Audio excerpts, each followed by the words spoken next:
Il y a des choses qui sont sous notre contrôle et d'autres qui ne le sont pas. Les opinions, les préférences, les désirs et les aversions, en un mot, tout. Ce qui est inhérent à nos actions est sous notre contrôle. En revanche, le corps, la richesse, la réputation, les autorités, en un mot, tout ce qui n'est pas inhérent à nos actions est hors de notre contrôle. C'est ainsi que commence le manuel ou le guide de vie du célèbre philosophe grec. Si vous voulez vivre une vie épanouissante sans excès d'affliction de l'âme, vous devez comprendre qu'il y a des choses sous votre contrôle et d'autres qui ne le sont pas. Notre devoir est de dépenser notre énergie sur ce qui est sous notre commandement et d'ignorer ce qui ne l'est pas. L'un des plus grands problèmes auxquels un être humain peut être confronté est l'opinion et les jugements des autres. Il est pratiquement inévitable d'être affecté négativement ou positivement par eux. Si vous voulez vraiment éviter d'être affecté, vous devez comprendre que les opinions des autres, les insultes ou tout type d'attaque personnelle ne sont pas sous votre contrôle. Dans le manuel de vie, nous apprenons comment agir dans le cas où nous sommes l'objet d'une offense. Par conséquent, le but de cette vidéo est d'extraire les enseignements du célèbre manuel de vie afin d'atteindre un état mental qui nous permet de réduire ou d'éliminer toutes sortes de souffrances découlant des jugements des autres. À travers cet enseignement ou principes extraits du manuel de vie d'Épictète, vous apprendrez pourquoi vous ne devriez pas vous soucier des sentiments extérieurs et comment atteindre un état où les opinions ne peuvent pas vous nuire. Si vous êtes nouveau ici, pensez à vous abonner pour ne pas manquer tout le contenu précieux que nous préparons pour vous. Numéro 1. Insulte ou offense.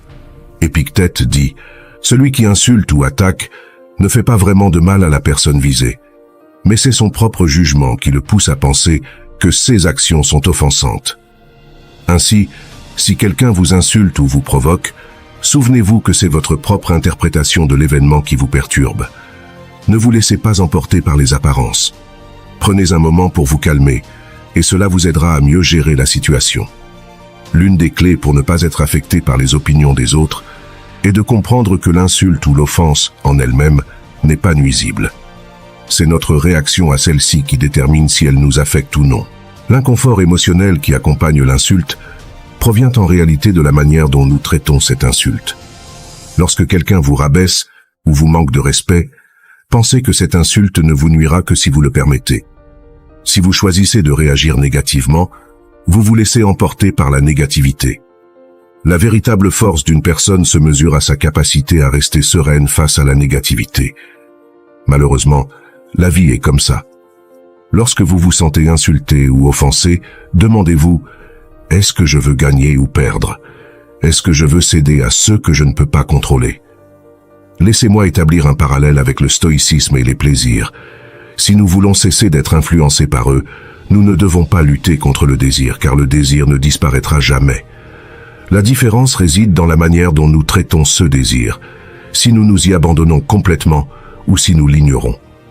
De cette manière, si vous parvenez à ne pas être perturbé par l'insulte, la satisfaction que vous ressentirez par la suite fera de vous quelqu'un de supérieur et capable d'avancer avec détermination face à l'adversité. Vous pensez sûrement à cette fois où un commentaire négatif a gâché votre journée ou votre semaine, malgré vos efforts. Laissez-moi vous dire que je comprends ce que vous ressentez, car tout le monde a été dans cette situation à un moment donné.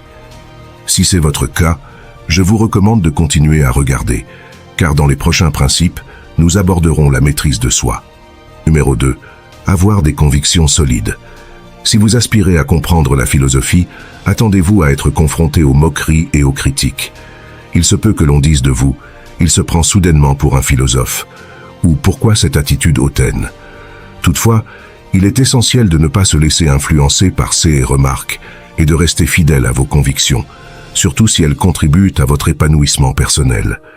Si vous restez constant et authentique, ceux qui vous critiquaient pourraient finir par vous respecter et vous admirer. Céder aux opinions des autres, c'est se trahir soi-même.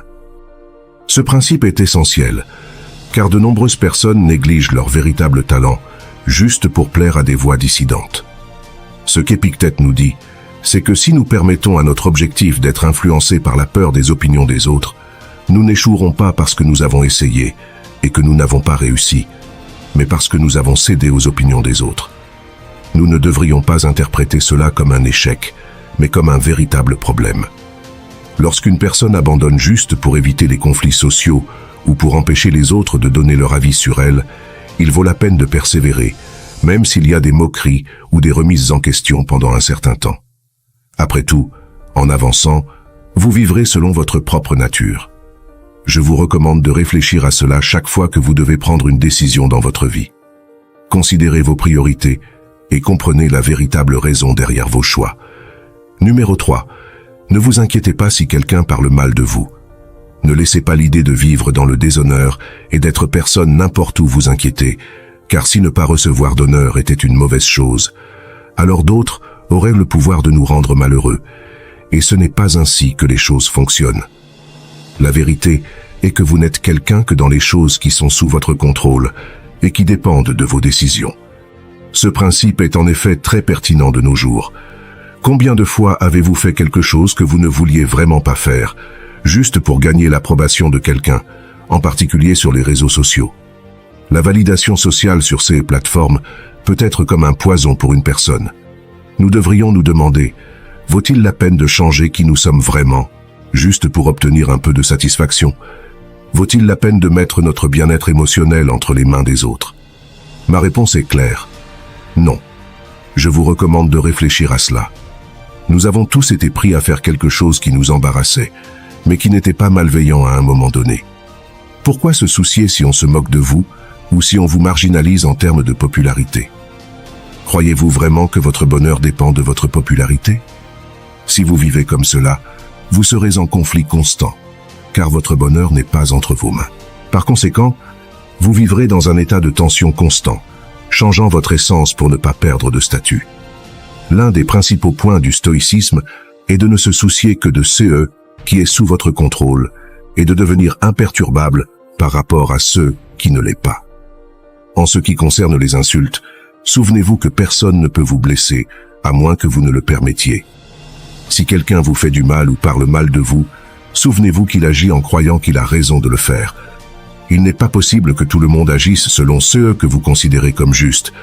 Par conséquent, tolérez la personne qui vous insulte avec patience et répétez-vous que c'est juste ce qu'il pense. Numéro 4. Exercez un haut contrôle. Pour qu'une insulte se transforme en offense, comme le disait Épictète, nous devons avoir le même respect pour notre esprit que pour notre corps.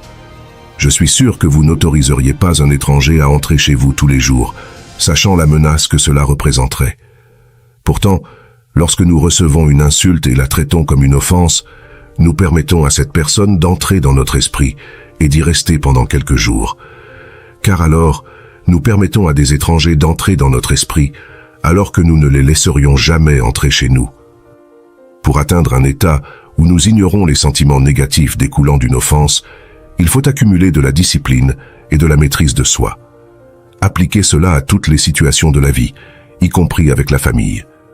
Lorsque vous êtes en colère, contrôlez cette émotion, car elle évitera beaucoup de souffrances inutiles et vous fera vous sentir plus à l'aise avec vous-même. Croyez-moi, cela fera une différence significative dans votre vie. Numéro 5. Agir selon votre meilleur jugement. Nous ne devrions pas avoir honte d'être vus agissant selon nos principes, même si d'autres peuvent se faire une fausse idée de ce que nous faisons. Si nous agissons correctement, pourquoi craindre le mauvais jugement des autres? Cela s'applique également à l'utilisation des médias sociaux, où nous permettons souvent à notre bonheur de dépendre de la popularité ou de la validation des autres. Cela nous amène à agir pour leur plaire, au lieu de suivre notre propre chemin. Numéro 6. Ne vous inquiétez pas si quelqu'un parle mal de vous. Si quelqu'un vous fait du mal ou parle mal de vous, souvenez-vous qu'il agit en supposant qu'il a raison de le faire. Mais il n'est pas possible de penser que tout le monde agirait selon ceux qui semblent justes pour vous, mais pas pour eux. Par conséquent, s'ils jugent à partir d'une fausse apparence, c'est eux qui se font du mal avec leur erreur. Sur la base de ces principes, tolérez la personne qui vous juge avec patience, et à chacune de ces occasions, dites-vous, c'est juste ce qu'il pense. Numéro 7. Personne ne peut vous blesser. À travers ce 7e principe, nous analysons la motivation de l'expéditeur de l'insulte, et ce qu'il nous dit, c'est que nous ne pouvons pas attendre de tout le monde qu'il agisse selon ce que vous considérez comme juste ou selon votre vision du monde. Cette façon de penser peut être très nuisible. Nous devrions considérer la réflexion suivante. Est-il vraiment viable de croire que tout le monde a la même vision du monde que vous? Penser ainsi est assez naïf. Par conséquent, si quelqu'un vous insulte en croyant connaître la vérité sur vous, considérez profondément ce qui suit. Vous savez qui vous êtes. Vous savez ce que vous pensez. Vous savez pourquoi vous agissez et pourquoi vous faites ce que vous faites. Le seul connaisseur de la vérité sur vous, c'est vous-même.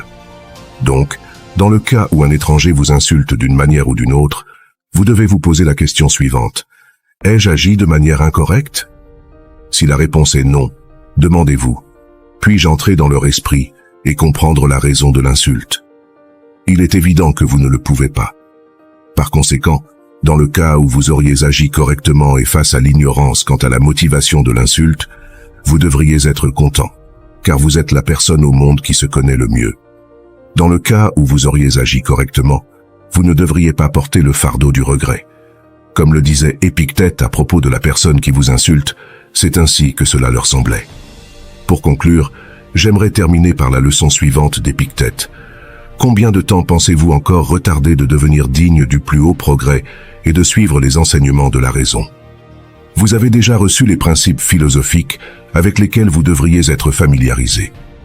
Quel autre maître attendez-vous pour commencer à vous améliorer? Vous n'êtes plus un adolescent, mais un adulte. Donc, si vous continuez à être négligent, paresseux et à remettre constamment les choses à plus tard, en ajoutant excuse après excuse et en repoussant le jour où vous vous consacrerez à vous-même, la vie passera pendant que vous resterez ignorant jusqu'au jour de votre mort. Que pensez-vous de la vidéo? Faites-moi part de votre opinion dans les commentaires.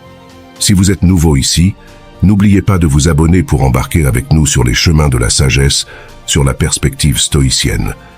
Et surtout, n'oubliez pas de vous abonner et d'activer la cloche des notifications si vous souhaitez rester informé de toutes les prochaines publications. Merci beaucoup d'avoir regardé.